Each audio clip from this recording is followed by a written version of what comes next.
tsy any amin'ny akavanandalana no mandeha raha makany amin'ny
ALF arolozan'ny fifamoivoizana.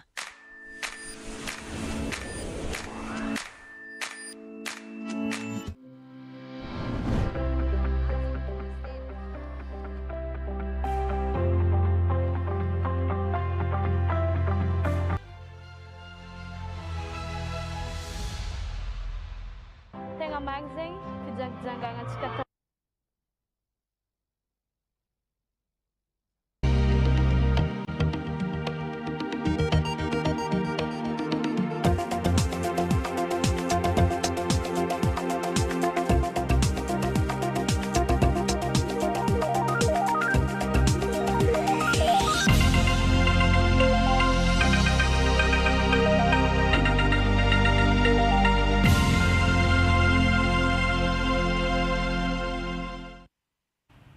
manolotra ny araba tompoko lasy tompoko vavy tonga sondray ato anatin'ny fampalalam-baovao amin'izao atoandro izao asaina mpanajana ianao anaraka izany hatramin'ny farany. Araka ny fahafantatsika dia any Gabon ny filohan'ny fanavozana ny Repoblika ny Madagasikara sy ireo délégationna izay tarihany omaly alina dia nisy ny fionana teo amin'ny filohan'ny fanavozana ny Repoblika ny Madagasikara ny colonel Randrianirina Mikael sy ny filohan'ny Gabon Brice Clotaire Oligui Nguema nisy ihany koa ny fanambarana ny arahan'ny filoha Rotonta nisongadina nandritra izany ny resaka fanavozan-drafitra izay atao eto Madagasikara efa nandalo izay dingana izay raha teo i Gabon ny taona 2024 ka hatramin'ny taona 2025 ka ankehitriny dia tafiditra ao anatin'ny Repoblika fahadimy izy ireo. Vonona ny izara ny traikefany eo amin'izay fanavozana izay ry zareo Gabonais tsy izay ihany nefa fa eo ihany koa ny resaka toe-karena izay mampiavaka ny Gabon amin'ireo firenena sasany eto Afrikanité mahavavy. Anisan'ny paikady entin'ny fitondrany ny fanavozana ny Repoblika ny fanamafisana sy ny fijerena fiara-miasa vaovao amin'ireo firenena tatsimo na ilay antsoina hoe coopération sud-sud fa tsy voatery andro fanampiana amin'ireo firenena tandrefana vo afaka mampandroso ny firenena. Maro amin'ireo firenena eto Afrika no efa lasa lavitra eo amin'izay fandrosoana izay na ihany koa manana ilay antsoina hoe potentiel économique. Isan'izany eto Gabon izay anatanterahany filohan'ny fanavozana ny Repoblika fitsidiana arak'asa. Gabon dia isan'ireo firenena afrikanina voalohany aty atsimon'ny Sahara amin'ny resaka famokarana solika. Tsy mionona amin'izay ihany izy ireo fa mitrandraka ireo arena hafananany toy ny entona natoraly sy manganèse. Eo ihany koa ny fananany ala mandrakotra ny 7,700 ny fireneny izay namoahany didy tsy fahafahana manondrana vatakazo fa manodina izany eto toerana ihany ka nahatonga ny Gabon ho firenena afrikanina voalohany mamokatra contreplaqué ary manana anjara toerana lehibe eo amin'ny sehatra iraisam-pirenena. Ny eo amin'ny lafiny politika dia isan'ny modely eto Afrika i Gabon. Ny taona 2024 izy ireo no niditra tamin'ny Repoblika fahadimy rehefa nandalo fanavozan-drafitra sy fionan-dom-pirenena nandritra ny roa taona teo ambany fitaria ny archevêque ny Libreville. Izay lafiny toe-karena sy politika izay no nifantoha ny dinika ny raha ny filohan'ny fanavaozana ny repoblika ny kolonel Randrianirina Mikael sy ny filoham-pirenena Gabonais Brice Clotaire Oligui Nguema. Von'ny Gabon ny anoana sy ny zara ny traikefany amin'ny malagasy mba hatrarana ny tanjo ny fanavaozana tia napetraka any Madagasikara. Nous avons prioritairement évoqué la feuille de route de la refondation en République de Madagascar. En effet, ce processus de retour à l'ordre constitutionnel doit être jalonné par des étapes institutionnelles et politiques significatives. Nous avons convenu que la tenue des élections dans un délai de 2 ans, à l'image du Gabon, sera un acte fédérateur majeur pour l'avenir de la République de Madagascar. En ce qui concerne le Gabon, j'ai témoigné de notre soutien à l'égard de Madagascar et je me ferai l'honneur de plaider en sa faveur auprès de la communauté internationale. No mafitsy ny filohan'ny fanavaozana nandritra ny fanambarany raha ny filoha rotota fa manoloana ireo fanamby ara-toe-karena sy ara-tsosialy atrehan'ny Madagasikara dia ilaina ny fanavaozana ny rafitra, ny fanamafisana ny ady amin'ny fahantrana, ny famoronana asa sy ny fampiroboroboana ny famokarana. Nous avons notamment échangé sur les expériences respectives en matière de transition et de refondation institutionnelle, ainsi que sur les opportunités de partenariat dans plusieurs domaines. Nous partageons la volonté de promouvoir une exploitation responsable et durable de ces ressources au bénéfice de nos peuples. Nous avons convenu de poursuivre les concertations afin d'identifier des actions concrètes et mutuellement avantageuses. J'ai aussi saisi l'occasion de cette visite pour faire part de l'état d'avancement du processus de refondation de la République de Madagascar. Le processus est l'expression d'une exigence souveraine du peuple et s'inscrit dans un cadre juridique, institutionnel et temporel clairement défini avec un mandat de 24 mois. Le calendrier de la refondation est contraignant et planifié. Il comprend la concertation nationale, la réforme du système électoral, l'élaboration d'une nouvelle constitution et l'organisation d'élections libres, crédibles et transparentes d'ici décembre 2027.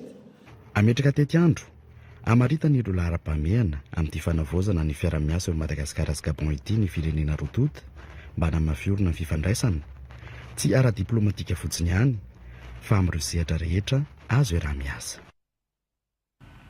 Afa mialohan'ny dinika manokana fanambarana ny raha ny filohan'ny fanavaozana ny Repoblikan'i Madagasikara ny kolonel Randrianirina Mikael sy ny filohan'ny Gabon dia nisy ny fandraisana azy tao amin'ny alapa-panjakana rénovation tao Libreville. Anisany koa ny fisafona ireo andeha tafika ny raha ny filoha rotota izay nofaranana tamin'ny matso lehibe nandraisany ireo miaramila anjara. Aftany ivelan'ny Madagasikara isika dia verina eto an-tanindrazana indray nampahafantarina ireo manam-pahefana sy ireo mpisehatra amin'ny arena kibon-tany any amin'ny faritra atsimo andrefana ny hetsika fitiliana izay ananganana antotan-kevitra mikasika ny otrikareana an-kibon-tany izay ananany faritany toliaraka ny orinasa bravura no anatanteraka izay any an-toerana. Nitarika ny fotoana kosa ny ministry ny arena kibon-tany notrony ny ministry ny atitany sy ny fitsinjaram-pahefana. Marceliara Volonjanary, Martial Andriamanantena. Mitana anjara toerana lehibe amin'ny fampandrosoana ny Madagasikara ny fananana antotan-kevitra mazava amin'ireo otrikareana ananantsika. Mbola misy tsy feno nefa ny fahafantarana ny otrikareana ananan'ny faritra atsimo andrefana sy ny faritany ny Toliara eo amin'ny sehatry ny arena ankibon-tany sy ny solitany. Antony anatanterahana fanangonana antotan-kevitra amin'ny alalan'ny sidina fitiliana ho an'ny faritra atsimo andrefana, Androy, Anosy ary Menabe ao anatin'ny fiara-miasa ny ministerany arena ankibon-tany, ny Omnis ary ny orinasa Bravura. Nampahafantarina ireo manam-pahefana sy tompon'andraikitra rehetra voakasika ny asa rehetra ho tanterahana ato amin'ny faritra atsimo andrefana. Ny fitantanana ny arena ankibon-tany dia misy ny lalàna, misy ny décret, misy ny zavatra rehetrarehetra, ny mission nampanaovina anay dia mazava tsara.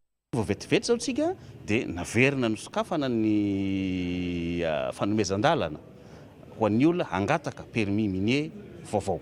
Mifanohy amin'izay zavatra zay ny zavatra atao aty Toliara satria tsy mety tsony ny manome permis kanefa tsy fantatra ny inona le otrikarenina mety ho ananana ao anatiny. Ka tao anatin'ny 12 taona tsy nanome permis tsika, zay natao hoe anormal satria ny fitrandrahana renakibon'ny tany tokony fehezina, misy lalàna, misy fanomezan-dalana. Zany mamerina an'ilay izy ho amin'ny laoniny.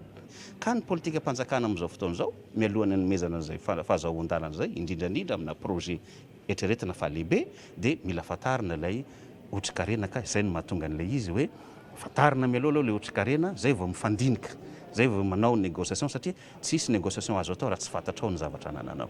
Ny distrika ny Toliara faharoa, Betioky Atsimo ary Ampania Andrefana no voakasiky ny sidina fidiliana ho an'ny faritra Atsimo Andrefana. Miara-miasa ireo mpikambana eo anivon'ny gouvernemanta. Ny anjara ministeran'ny Atany sy ny fisinjaram-pahefana moa dia niezaka amin'ny ataontsika hoe manao izay mampandeha araka ny tokony izy ary mampilamina ny fanatanterahany orinasa io ny asa zany ny asa rehetra mifandraiky amin'ny andraikitra nakin'ny fanjakana aminazy io dia manomana ny rehetrarehetra ary eo ihany koa ny ataontsika hoe ny fanamorana moa zany n'ilay asany ao anatin'izay ny fanentanana an'ireo mponina rehetrarehetra eny fotony, ireo tompona andraikitra rehetrarehetra eny fotony mba hifametanana ary apita ny vaovao rehetra amin'ny vahoaka zany izay tokony ampitaina rehetrarehetra mahakasika an'io fanatanterahana ny asa io. Zany fifanomezan-tanana eo anivon'ny gouvernemanta zany zao.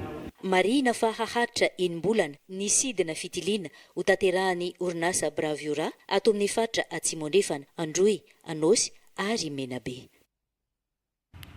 Zay ny tao Toliara fa hanotokanana tamin'ny fomba ofisialy ny ozinina mpanodina menaka manitra atao amin'ny afokotany Antseva commune na Mandialaza distrikany Moramanga izay anampy amin'ny fampiroboroboana ny toe-karena anatin'ny Antsahirina Tahina Randrina Arvelo.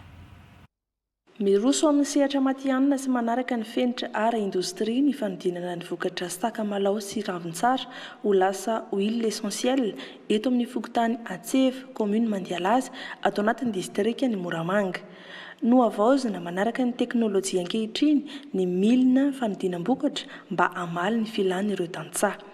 Notokanana tamin'ny fomba ofisialy araka izany ny foto-drafitrasa lehibe izay tetika asa goavana vatsiny ny mpiara-miombonantoka CAS vola ho fampiroboroboana ny toe-karena ifotony. Quant au projet Energinger, il a pour objectif de favoriser. Ity tetika asa ity dia namolavola fomba moderna sy mora vidy amin'ny famokarana menaka manitra ho an'ireo mpamokatra madinika. Nanao fanarenana sy fampitaovana ny toeram-panodinana sakamalao ihany koa ary nampandeha indray ny asa famokarana. Système de production durable. Tokantrano miisa 720 mivondrona amin'ny fikambanana miray no miantoka ny famokarana sy ny fampandehanana ny fanodinam-bokatra. Kambana ao amin'ny miray dia samy manomana ny masombolony dia maka ny tanimbolony ho volena amokarana araka izay tratrany. Dia io famokarana vita io no amidy ato amin'ity toerana ity, zany hoe ato zany no mivondrona ny mahamiray azy, mandeha tsirairay aloha amin'ny famokarana fa ato dia mivondrona ny vokatra rehetra izay ahodina. Tombony lehibe ho an'ireo tantsapamokatra sakamalao ato amin'ny commune ambanivohitra Mandialaza ny fisiany izao foto-drafitrasa. Tombony dia manome asa ho an'ny tsy anasa tsirairay ary mampirisika ny olona ampitombo ny vokatra. Rehefa mitombo ny vokatra any tokantrano tsirairay dia mitombo farim-piainan'ny fokotany ny commune indrindrindrindra satria izay amin'ny commune dia na ny fanapahan-kevitra afahana rehefa tonga ny vokatra ao misy vola miditra ho an'ny commune ary misy vola miditra ho an'ny faritra. Nitarika izao lanonam-panokafana izao ramatoa Tale kabinetra ny ministeran'ny indostria sy ny fampiroboroboana ny sehatra tsy miankina izay nisolitena n'Andriamatoa minisitra niaraka tamin'Andriamatoa lehibe ny faritra Laotramangoro ary ny mpandrindra ny CAS eto Madagasikara. Iresaka vaovao ny tontolo iainana indray aloha isika natao tao antso iny fakakefitra amin'ny fampiarana ny dinaparitra ho fanamafisana ny fiarovana ny fano na ny tortue de mer sy ireo arenan-dranomasina isan-karazana izay ananany faritra Sofia ny fano izay ahina ho lany tamingana ny Sara Miarambelo Roland Rasolomandimby. Efa misy ny lalàna mipetraka amin'ny famehezana ny fitrandrana ny arenan-dranomasina ho fisoroana ny fitrandrana gaboraraka eto amintsika. Misy amin'ireo toekarena manga no mampiavaka ny Madagasikara toy ny fano na ny tortue de mer ka ho fanamafisana ny fiarovana azy io dia natao teto Antsoi ny fakan-kevitra ny fampiarana ny dinaparitra hanampiana io lalàna efa misy io. Izany no antom-pisantsika amin'izao fotoana izao hamatra izay natao amin'ny fiainana izay zavatra izay mba mazava tsara eto amin'izao ny intérieur zao politique ino ataontsika hoe pêche artisanale petite pêche dia zay ny kosy amin'iny ny place transport maritime mbola anatin'izay koa ny exploitation offshore mbola anatin'izy dira ahoana amaritantsika ny aire marine protégée metantsika io fano io. Nanamafy ny ao anivon'ny faritra fa natao ampiarina nefa tsy tokony hisy fanararotana ny dina.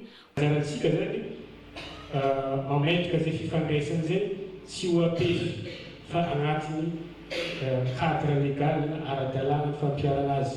Ampiasainy ny dina dia ampiasainy koa ny lalàna manan-kely. Tomponantoka amin'ny fiarovana ny fano ny tetikasa Arfano sy ny bureau d'étude Bitsika Consulting. Ny fano izay manana anjara toerana amin'ny fizahantany an-dranomasina izay misarika ny vahiny hitsidika ny Madagasikara. Toizantsika amin'izay vaovao ny fiarovana ny tontolo iainana izay ihany ny tetikasa miatrika no hanamafy ny fahaiza-manao ny ireo sampandraram-panjakana sy ny vondrom-bahoaka paritra Itsinjaram-pahefana ary ny vondrom-piarahamonina any amin'ny faritra Nosy mba ahafahan'izy ireo miatrika bebe kokoa ny fiovaovan'ny toetrandro sy ny loza mety hitranga. Tafiditra amin'ny fampiarana ny drafitra national hiatrena ny fiovaovan'ny toetrandro na ny plan national d'adaptation au changement climatique izay izay Elizara Zanatahiry Solontenanay Antolanaro. Isan'ny firenena tena hiarany vokatry ny fiovaovan'ny toetrandro Madagasikara nohon' izany dia ilaina ny fanamafisana ny fahafahan'ny vondrom-piarahamonina sy ny rafitra samihafa miatrika sy mampiena ireo loza sy fahavoazana teraka izany. Araka izany no anatanterahany Croix Rouge Malagasy ny tetikasa miatrika ny fiovan'ny toetrandro aty amin'ny faritra Nosy ka natao ny atrikasa fanamafisam-pahalalana sy fanokafana amin'ny fomba ofisialy ny tetikasa. Miatrika ny fiovan'ny toetrandro dia tetikasa anankiray natao anatanterahany anampy ny fanatanterahana ilay drafim-pirenena entina hiatrehana fiovan'ny toetrandro na hoe plan national d'adaptation au changement climatique. Rehefa mifanatanterahana anazy io dia maro ny toetsika hoe fanampy mikasika an'izany climat zany toetrandro zany to Madagasikara ny tontolo zany ahitana cyclone isan-karazany.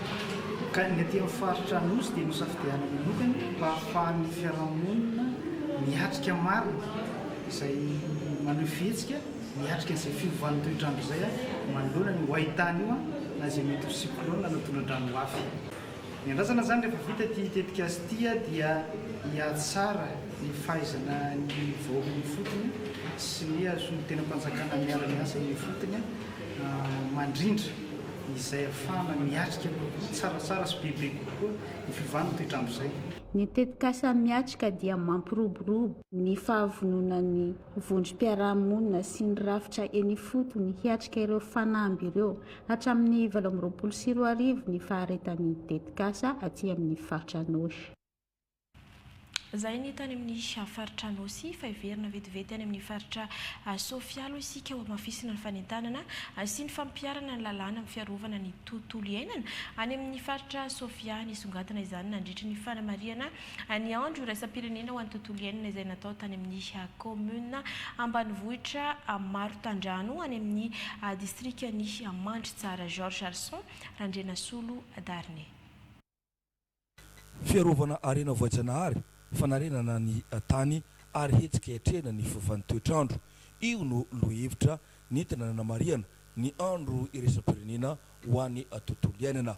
Ho an'ny faritra Sofia manokana dia ny commune ambanivohitra Maritandrano no namarihana ny ivo ny fankalazana aty amin'ny distrika ny Maritsara fotoana nafarana nentina ny mponina amin'ny fiarovana ny tontolo iainana. Ny tontolo iainana dia fototra ivelomany zanak'olombelona ary ny fikajianareo atiala harena voajanahary dia fototra iray mahavamo sy mahatsara ny fiainana zanak'olombelona. Andro paiky manditsara voa hoe tsisy orana pata avy amin'ino atiala simba. Ny toetrandrotsika ny fiovan'ny toetrandro dia tena ientehera zao tontolo izao io fiainana atsika jiaby izy io e raha hanatsarana velon-tenatsika aza andrasina amin'olo aza mandigny vazaha avy any an-dafy aza mandigny MNP aza mandigny VCS akalitsika kory sady tandrantsika amin'ny tsy fanvanim-potoakatsika zay no mba hahafahantsika miandro ny génération manaraka taranaka amampara. Ny fanindry an-dalana tamin'izao andro iraisam-pirenena ho an'ny tontolo iainana izao ny 20 taona ny réserve spéciale ny Ambinivily ny Maritandrano ka etsika maro samihafa no hitana namarihana izany nahitana ny diabe ho an'ny tontolo iainana sy ny fanahoana ny etsika vakodrazana ary indrindrandrindra ny fitsidina ny trano eva na nehoana ireo zava-pita ny Madagascar National Parks amin'ny fiarovana ny tontolo iainana. Avy resaka ady amin'ny fiarovana ny tontolo iainana isika manahoana kosa indray ary ny ady amin'ny herisetra izay nahazo vahana indray tato ato atany amin'ny distrika ny Betafo dia ankizy mianadahy indray niarany herisetra nataon'olopady dia ny ray izay niteraka azy ireo ihany ankizy 7 sy 10 taona izy ireo no niarany izay herisetra izay ka efa naterina any amin'ny akany atody ao Antsirabe nandray ny andraikiny ny fitaleavam-patry ny mponina sy ny firaisan-kina vakina karatra ary efa eo apela tanany mpitandro ny filaminana ny raharaha nomenjanahary fanantenana Revindamy. Zazavavy kely 10 taona sy zazalahy kely 7 taona mpiray tapo no matetika hiarany herisetra ataon'ny ray niteraka azy ireo rehefa misotro toka sy mandray zava-mahadomelona. Tranga izay niseho tany amin'ny distrika ny Betafo ny ratra sy ny mangana hita tamin'izy ireo no nanaitra ny mpampianatra ka nampandre ny tompon'andraikitra. Manoloana izany dia nandray fepetra ary nandray an-tanana azy ireo ny teo anivo ny fitaleavam-paritry ny mponina sy firaisan-kina vakina karatra. Rehefa afaka nanao ny fanadihadiana izahay nampilaza ny teo anivo ny polisy pirenena teo amin'ny komisaria ny Betafo nampilaza ny titranga ty taorinan'izay dia niantso izahay ny juge des enfants izay mpitsara miandraikitra ny ankizy nampahafantatra azy ny tranga dia teny amin'ny tribunal moa izahay dia nahazo ny taratasy ahafahana mametraka an'ireo zazareo ao amin'ny kany atody eto Antsirabe izay andray an-tanana azy ireo. Amafisina ny ady amin'ny herisetra tao amin'ireo ankizy amin'izao ray volana atokana ho an'ny ankizy izao araka ny loha hevitra hoe andao hiara entana hiaro ny ankizy amin'ny herisetra. Aoka isika tena hoe hiala amin'le herisetra mety efa fanao hatramin'izay nahara-batana nahara-tsaina ary ny lafiny ekonomika ihany koa satria misy ny herisetra izay ifandray amin'ny lafiny ara-ekonomika mety hoe tsy fanomezana sakafo dia entanina isika mpiaramonina raha sanatria misy trangana herisetra miseho any anatin'ny fiaramonina tsirairay avy ihany atao amin'ireny zazy ireny aza matahotra mampafantatra ny tompon'andraikitra eto anivo ministera-mponina sy ny firaisan-kina. Efa eo ampelantanany mpitandro ny filaminana moa ity raharaha ity ary marihana fefany sara ka ireo ray aman-dreniny ankizy ary mbola tsy hita ilay reniny hatreto. Raha izay ny tany amin'ny distrika ny Betafo dia fahombiazana kosa no azo tamin'ny hetsika fanentanana amin'ny ady amin'ny herisetra nataony ny finakanga tany Antalahy izay ao anatiny tetika sa afarimbona 2.0 hetsika izay nanoina ireo tanora niaraka tamin'ireo mpanakanto tany an-toerana Priska Kalvao Brion Judicael.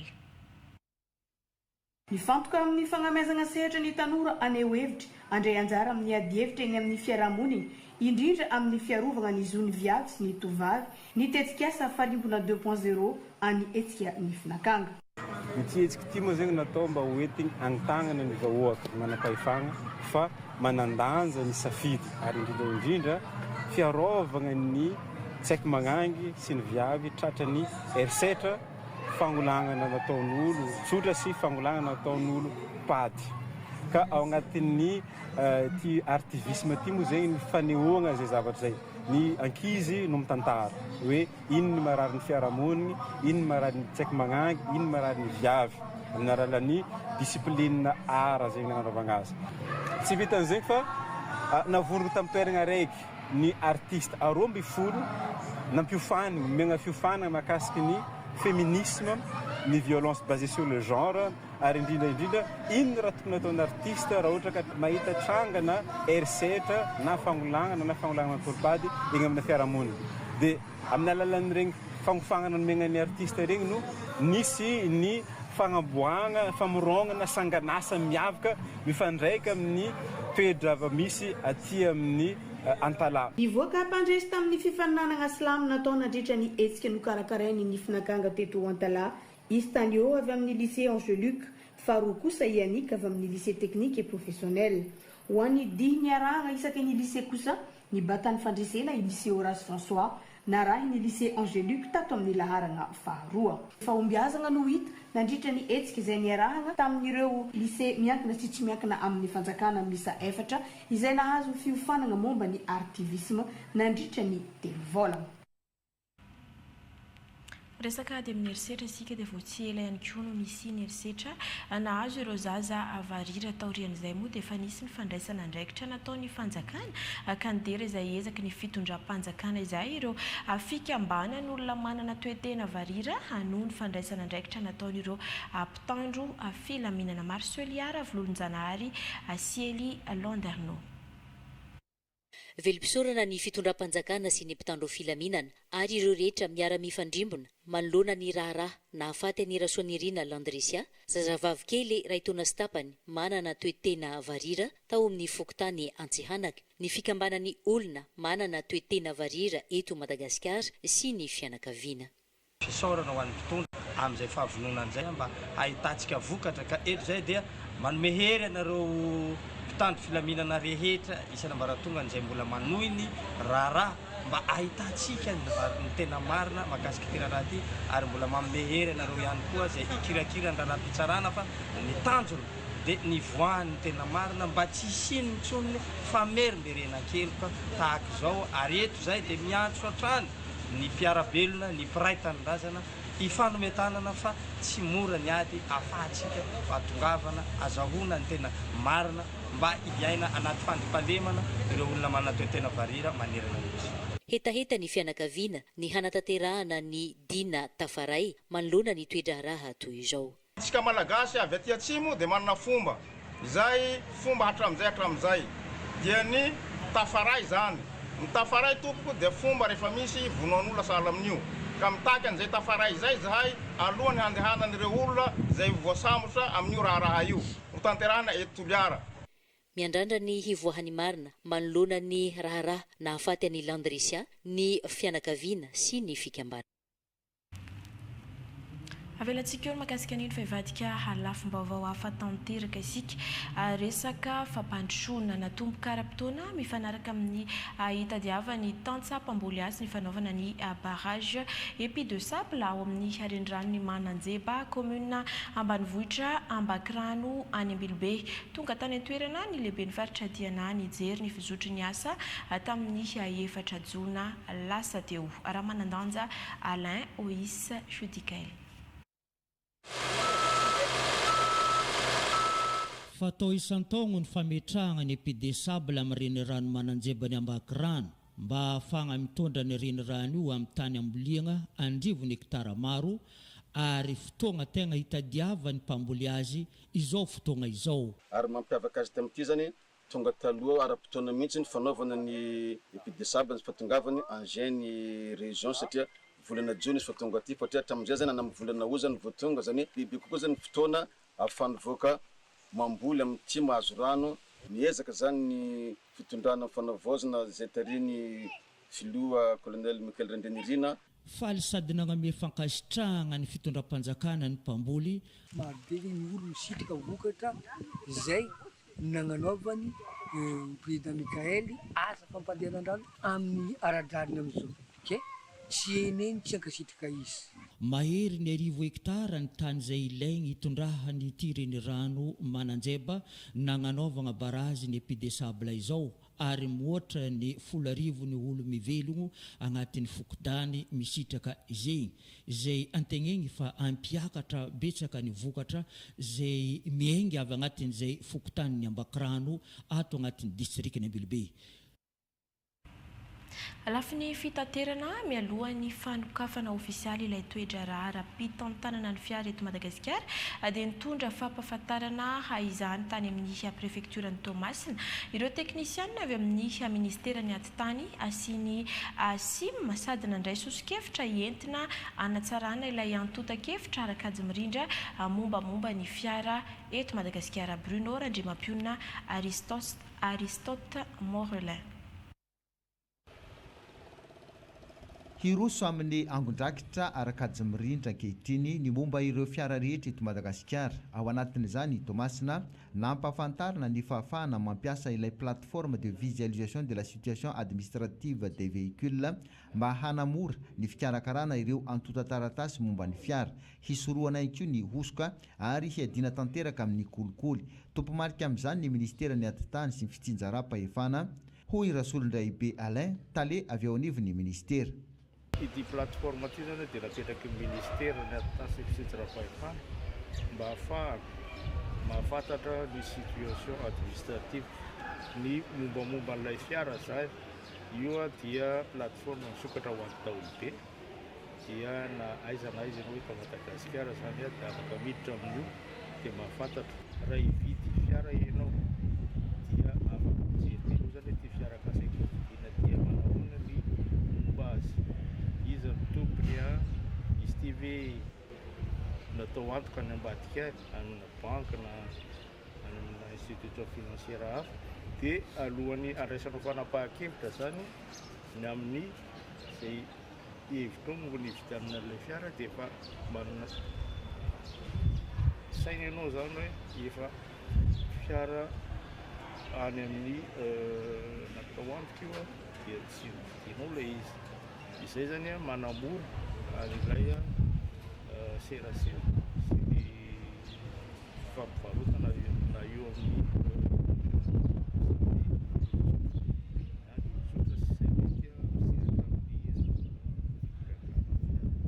raha tanàn-dehibe toa ny Toamasina efa mihoatra ny iray hetsy ny fiara mivezivezy koa isan'ny fanatsarana goavana izao ezaka hoentin'ny fanjakana izao hoy ny prefet ny Toamasina Andriamanantsoa Philbert Hervé raha niatrika ny fampahalalana ny firosoana amin'izao fiavaozana amin'ny asa sy ny fitantanana izao. Anisany singa iray amantarana fa miaina sy mandroso ny commune iray ny fananany tantsa mpamokatra ny vokatra maro sy ampy ho an'ny vahoaka nasongatana izany tany Sandrandà distrika ny Fandrina nandritra ny tsena be tamin'ity herinandro ity izay nanorenana fototra fitrasa vaovao ho an'ny commune. Alain Rodlish, Rakotoary Malala. Napetraky ny ben'ny tanàna ny commune ambanivohitra Sandrandà ato amin'ny distrika ny Fandrina ny ametraka ny fampandrosoana ara-teokareny ny tantsa ao anatin'ny fokotany 7 aty an-toerana ka nasongadina nandritra ity tsena be miasa rivoky andian'ny faharoa teto amin'ny commune ny Sandrandà naharitra 3 andro ity ny fampiratiana ny vokatry ny tany mampiavaka ny commune sy fampisehoana ireo mpiara-mombonantoka amin'ny commune eo amin'ny tontolon'ny fampandrosoana na ara-pambolena na ara-piompiana nandritra izao tsena be izao. Anty tsena be dia izay fiaonana sy ambom-piaonana tsika izay dia misy andeo trano eva ara-teknika ary miavaka manokana zay karakarainy eo anivon'ny trano be ny Tatsaha eo ambany fiahin'ireo ministera miay an'izany fambolena sy ompiana ary ny fahavitana tena ara-tsakafo. Mampisy tsirony anty tsena be dia manolotra trano eva anankiray ho antsika vahoaka manontolo sy ny mpanatrika ny eto anivon'ny fitantanana ny tanàna ao no ahitaitsika anireo fampiratiana anireo ray aman-dreniny ny fandimbiny araka nitondra teto amin'ny commune. Akoatra ny mahatsena be ny tsena be dia nanomboana fotodrafitrasa hapetraka haritra eto amin'ny komina ny Sandrandà ihany koa izao tsenabe izao amin'ny fametrahana toeram-pidiovana vaovao eto anivon'ny komina izay iara-miasa amin'ny zanakam-pelezana hanampy amin'ny fanatsarana ny foto-drafitrasan'ny fahasalamana eto amin'ny komina kosa ny solombavam-baoaka ny Madagasikara vao vita ato amin'ny distrika ny Fandrina nandritra izao tsenabe teto Sandrandà izao. Fahadiovana izay naovana trano-pidiovana izao dia nisan'ny tondro ao anatin'ny fampandrosoana. Efa misy eto ny momba ny fahasalamana, efa misy eto ny momba ny fampianarana, izany hoe tokony feno sy tanteraka izany ny tondro fa fandrefesana ny fandrosoana anatin'ny komina iray. Hetsika maro samihafa sy fampiratiana ny vokatry ny tany mampiavaka ny komina ny Sandrandà no naseho nandritra ny tsenabe akoatra ny fahamaroany ireo mpivarotra isan-karazany naharitra 3 andro ny fanereserany ny mpivarotra sy mpividy amin'ny mahatsenabe ny tsenabe ka niavaka ity tsenabe miasa arivoky andian'ny faharoa teto amin'ny komina ny Sandrandà tamin'ity taona 2022 ity. Zay ny tany amin'ny distrikany Fandrina fa iverina any amin'ny faritra vakina karatra isika kopian'ny soram-piankonana 700 no voazara tao amin'ny komuna ambanivohitra ambano ao amin'ny distrikana Antsirabe faharoa ny andro ny alakamisy 4 jona lasa teo no natao izay hetsika fizarana ny kopia faobe izay tany an-toerana kiady Rajaonera solotenanay ao Antsirabe faharoa. Ny komuna ambano ato anatin'ny distrikana Antsirabe faharoa ankizy latsaky ny 12 taona miisa 700 no afaka nisitraka ny hetsika fizarana kopia faobe ny alakamisy 3 jona 2022 teo. Ny komuna sy ny fikambanana clé no nikarakara ny hetsika. Matotsina avita ireny kopia ireny le olona dia no fahatahorany izany hoe fidirana birao zany ao koa ny fahasairanana madinidinika dia izay no antony tena anampiana azy ny amin'ny mba hisitrahany ny ananany izany kopia izany. Rehefa natao moa ny statistika sy ny fanadihadiana teo anivon'ny fokontany sy ireo mpendraikitra isan-karazany dia mbola maro izay mbola mitaraina, mbola tsy nahavita izany kopia izany dia mbola hiezaka hatrany ny ben'ny tanàna. Ny solombavam-bahoaka n'Antsirabe faharoa Randrianantenaina José izay nanampy tamin'ny fanatontosana ny hetsika dia manentana hatrany ny vahoaka n'Antsirabe faharoa anao lara-pamehana ny fikarakarana ny kopia soram-piankohonan'ny zaza vantany voateraka. Manentana ny olona ihany koa zahay amin'ny mba fanaovana kopia avy hatrany zany raha vao miteraka ny vehivavy dia tokony ampiakarina avy hatrany amin'ny komina mba hialana amin'ny mety ho fahasairanana amin'izay tsy fananana kopia izay satria tsy misy zotsony zany ho an'ny olona izay tsy manana kopia. Izay ny ilaina an'ilay fanentanana be mihitsy zany ho an'ny tompona ndraiky fanjakana rehetra na ny olon-tsotra na izay tsara sitrapo rehetra na ny fikambanana na ny mpitondra fivavahana mba samy hanentana. Mbola itoy izao hetsika fizarana kopia faobe izao ho an'ny komina ambano efa mandray ireo antota taratasy ho an'ny sokajy latsaky ny 12 taona ihany koa izy ireo ankehitriny. Lafiny fanabeazana no anoizantsika ny fampahalalam-baovao ho fanatrarana ny tanjona sy fanatsarana ny kalitaony fampianarana dia vinany ministeran'ny fanabeazam-pirenena ny anatsara ny fahaizan'ny mpianatra ny taranjakajy nanaovana izay hetsika izay ny tany amin'ny Cisco Ananjorobe. Lovasoa José.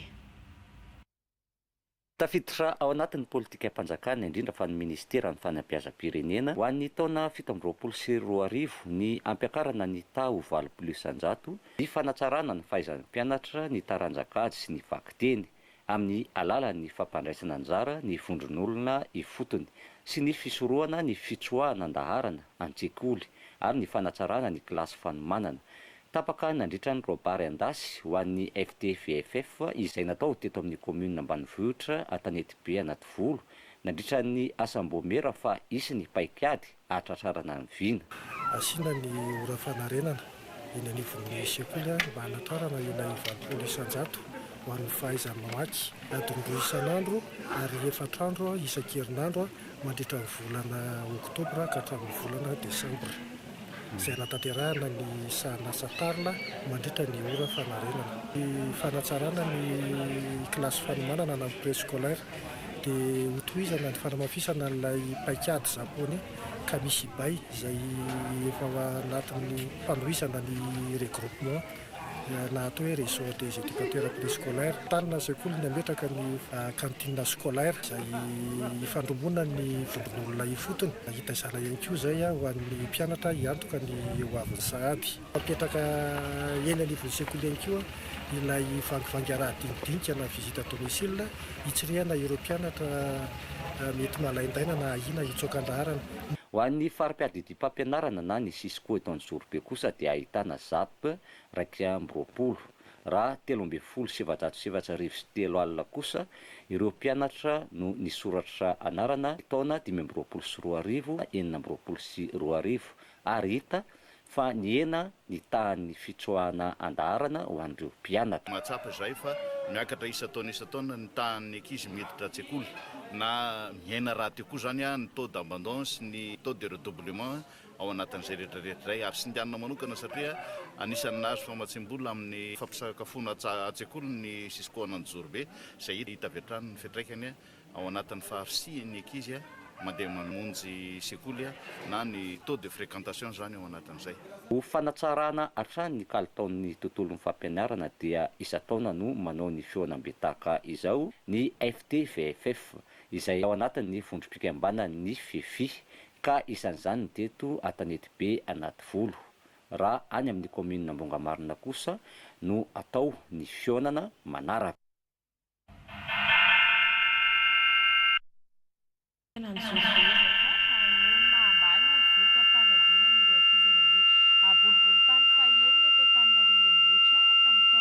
Tao anatin'ny roa taona karakara fampianarana na cours préparatoire maimaimpoana ho an'ireo mpianatra hiatrika ny fanadina-panjakana BEPC sy baccalauréat ny tao amin'ny boriboritany fahaenina hetsika izay niarahana tamin'ireo mpanabe vokotra ikefa mba hanamafisana ny fahavononan'ireo candidat hiatrika ny fanadinana amin'ity taom-pianarana ity. Avitry ny aina Rakotoarso.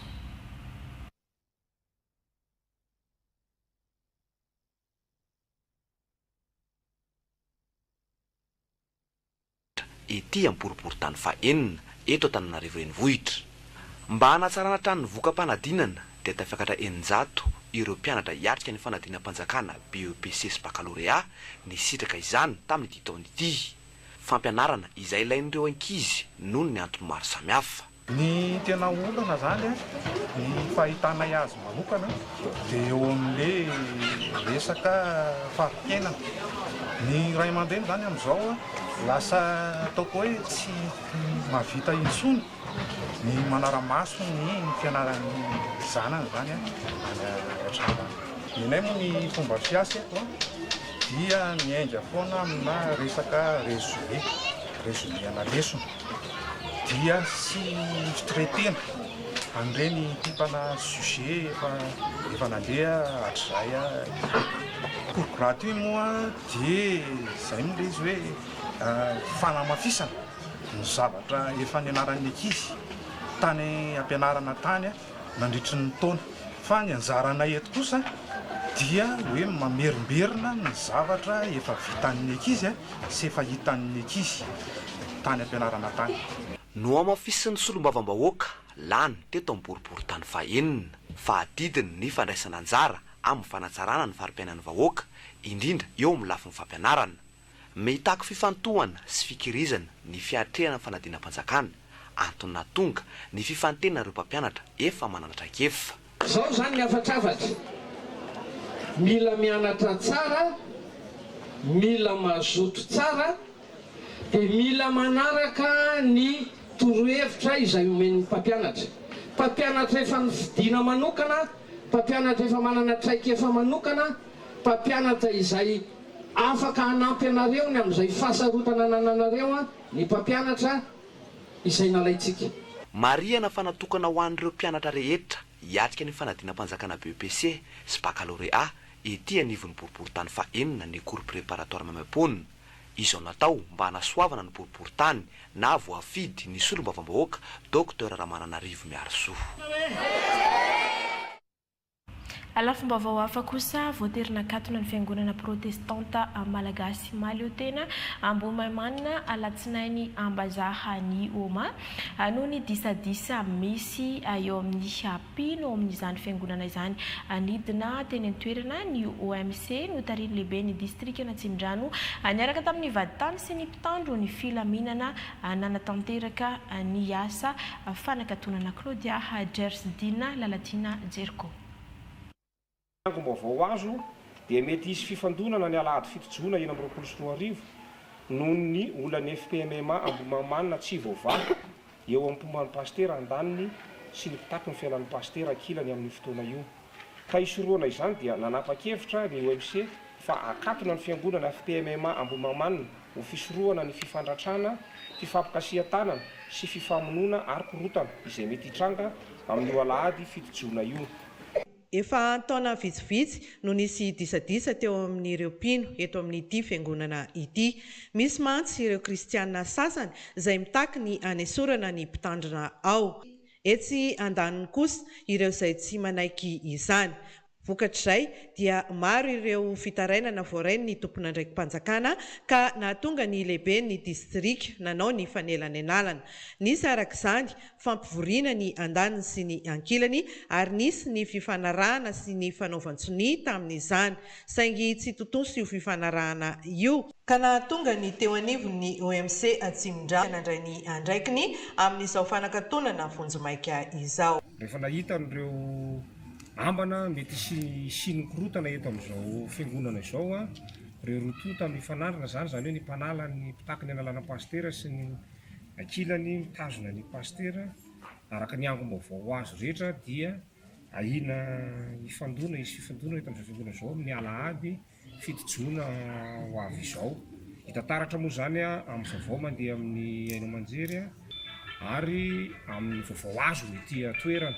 Rehefa nahita izay ambana mety sinokorotana amin'ny alahady izay ny OMC dia rehefa nanapa-kevitra fa akatona ny fiangonana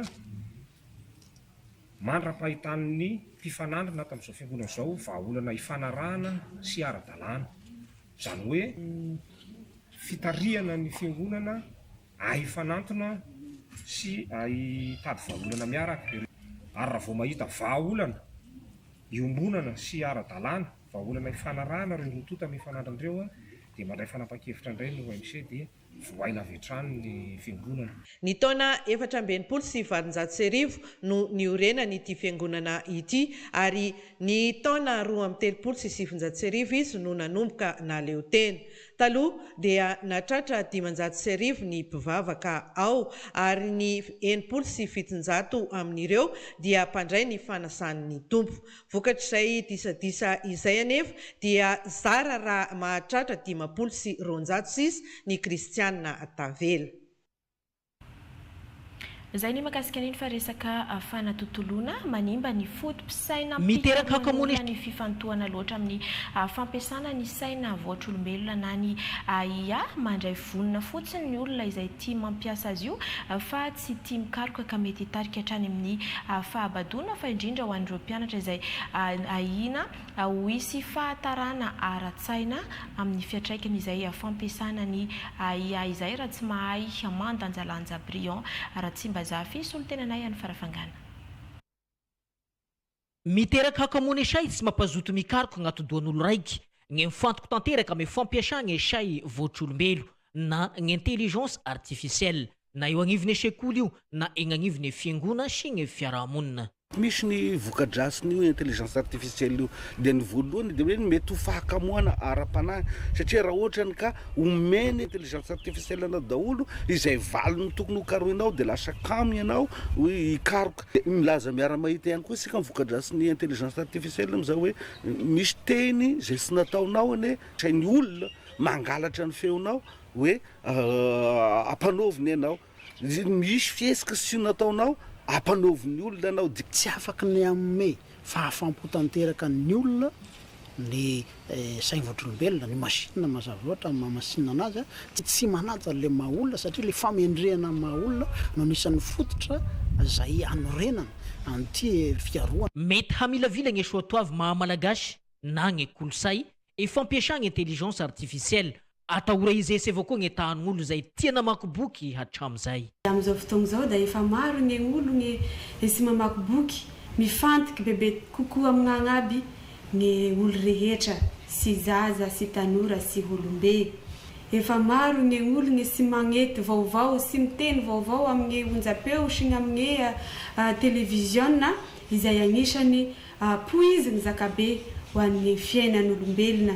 Ilaigny efa haiza mandazalanja ny fampiasana ny say voatr'olombelo fa indrindra ho an'ny mpianatry mety hanimba ny fianara izay amboariny laha tsy voafeny fampiasany anazy. Nandritra fankalazana ny serasera sosialy ho an'ny antokom-pinoa katolika e nagnamboarana ny fiofagna mahakasiky ny intelligence artificielle. Lara-pamena tamin'ny fisitrahana fampiofanana avy tamin'ny FMFP ny mpiasa tompona andraikitra ny misahana ny maha-olona anivon'ireny orinasa ireny tany amin'ny faritra Matsiatra ambony izay nahazo tombony nanaovana izay hetsika izay tao anatin'ny 2 andro. Aina Randrenarson. Tanjona apetraka ao anatin'ny fanatevenam-pahalalana sitrahan'ireo mpitantana ny lafin'ny maha-olona anivon'ireny orinasa ireny ny fampiakarana ny fahaiza-manaon'izy ireo. Mitondra ny tantsoroka ny amin'izany ny FMFP na ny tahiry famatsim-bola malagasy ho fampiofanana ny mpiasa mandritry ny 2 andro no fifampizarana entina eto Fianarantsoa. Ao anatin'izay no ahafahana mampiakatra bebe kokoa ny fahaiza-manao an'izy ireo amin'ny resaka gestion prévisionnelle des emplois et de la compétence.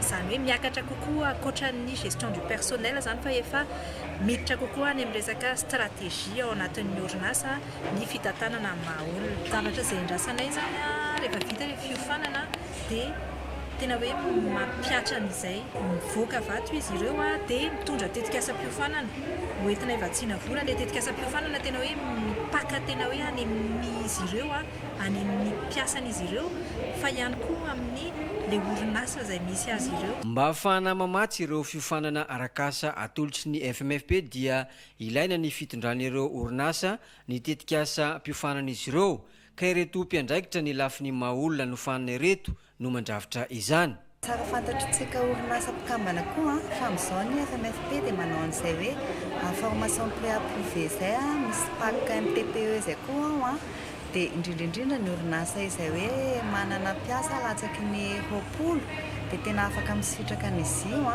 vetivety ny traitement ny dossier io izany hoe ny cotisation atao ampitomboan'ny FMFP afizato eny afahana misitraka formation de qualité.